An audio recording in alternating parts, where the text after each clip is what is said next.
Hey guys, welcome back to Batch Sheet Maker Part 3. We're going to start coding out the rest of our project, alright? Let's get started. Alright guys, so we're back at the top now. We're going to start coding out our project, or our tool. Okay, so I'm going to do subcategories, so it's going to be category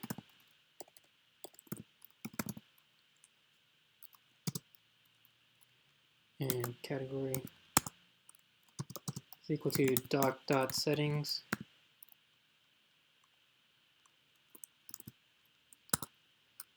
dot categories dot get item, and then we're going to look for built-in categories dot, and we're going to look for OST sheets. Okay, cool. And then down category set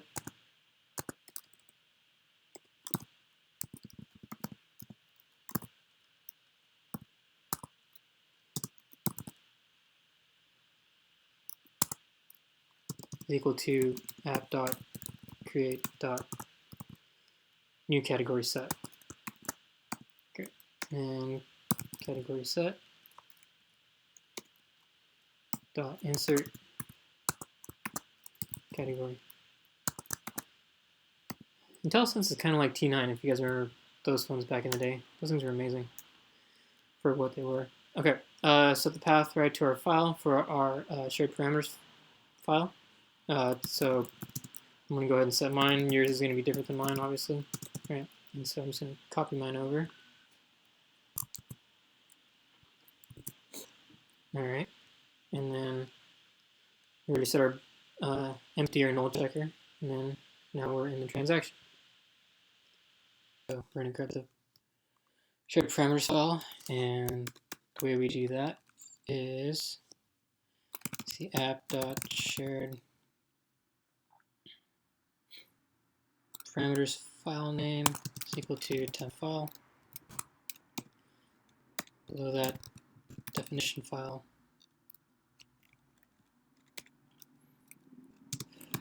Shared parameters file.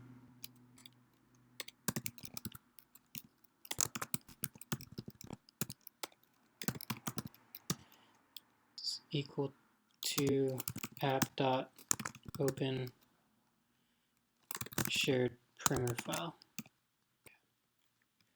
All right, and then down here we're going to set up a for loop.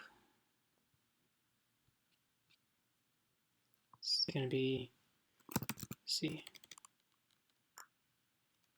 for each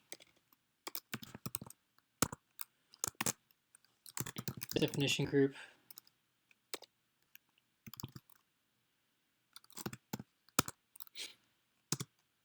dg in shared parameter file dot groups, and we're going to say if the dg dot name is equal to sheet parameters group, right? That's what we had in our parameter shared parameters file. And we're going to do, so we get the instance parameter binder, and that's going to be parameter binding instance binding UIB to app.create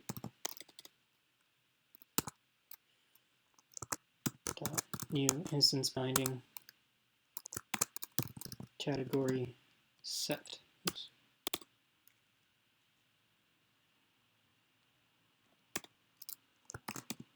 Okay, and then below that, for each external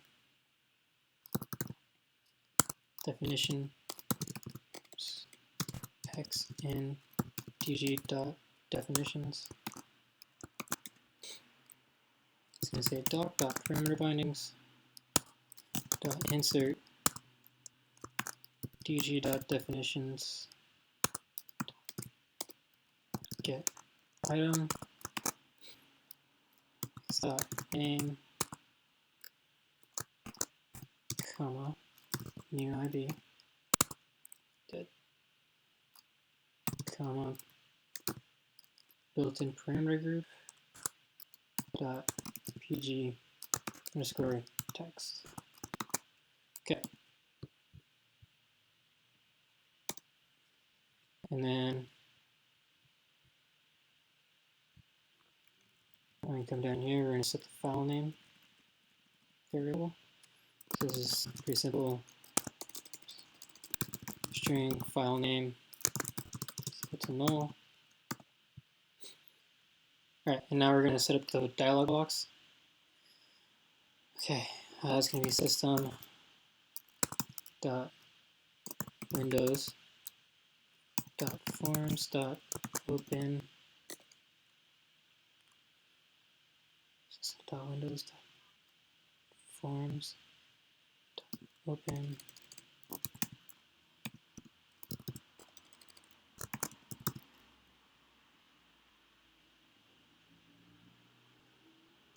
file dialog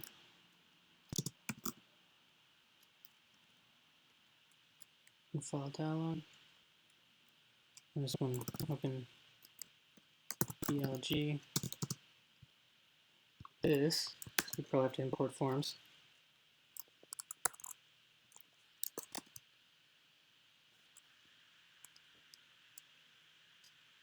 Let me come back to this. Okay, so I figured it out. It was because we didn't have forms edited, so let's bring that in right now. So it's going to be references, add a reference, and then we're just going to search for forms. And then we're going to want system.windows.forms right here. Okay. Alright. Now with that, we can finish off. That red line goes away. Great. Now we can do finish our line, which is to use system.windows.forms dot open file dialog. Alright. Alright, and then now we are going to set the title. So we're going to say open dialog dot title is equal to select a file.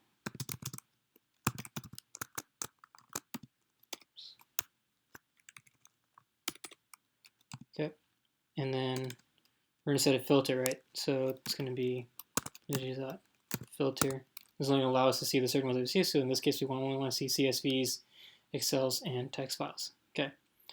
So the way we do that is comma separated values, and it's going to be star dot CSV pipe star dot CSV pipe again, and then Excel files star dot XLSX pipe star dot XLSX pipe. Lastly, text files, and that's going to be star dot txt pipe star dot txt. And then after that, we're going to do all files, of course. All right, so it's going to be pipe all files, and that's going to be star dot star close parentheses pipe, and then star dot star. All right, and then close that off, semicolon. Okay, And then below that, we're going to do open dlg dot restore directory is equal to true. Okay. Okay. Before we go forward, let's make a correction here. So .csv and then close that parentheses off just like we've done the rest. Okay. And then so this should go up here. Go. And then we're back over here. All right. Now we have that done. Now we're going to open Dialog. So system.windows.forms .dialog result is equal to open dialog .show dialog. Okay. And then this just grabs the result, right? So whatever file you choose. And so now we can create an if loop.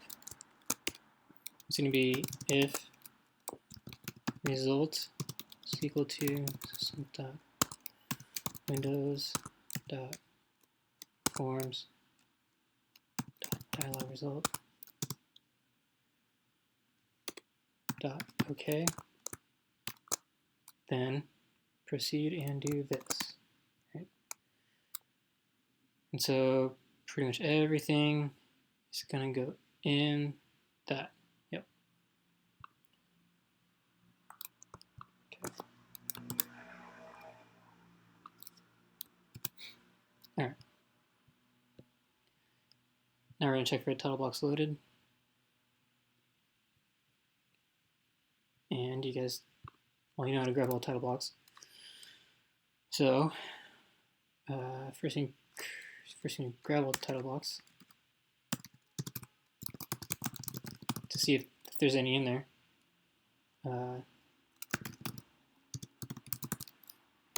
Right, and that's going to just be a filter element collector. Oops, that.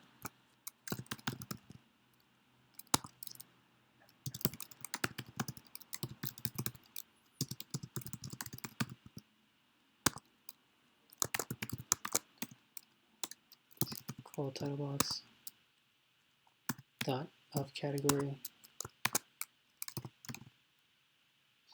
built-in category dot ost title box,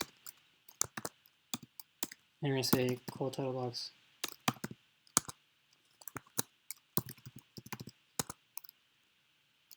dot where element is element type, and that's it. Okay, and then now let's see, check for title box loaded. In case that's going to be if call title box is equal to null. Oops, is not equal to null. Then do this, and it's going to be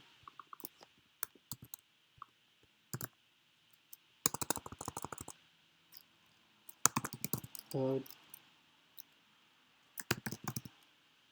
Oh, it's going to be load title plus load family. Continue load title blocks. All right, and don't worry, we're going to create that right now. It's going to be called load family dot. We can't access it right now, of course. Load family command data. Okay, all right, so let's create this right now. Hey guys, that's going to be it for part 3. Don't forget to like and subscribe, and then follow me in part 4 for figuring out the rest of it. All right, see you guys there.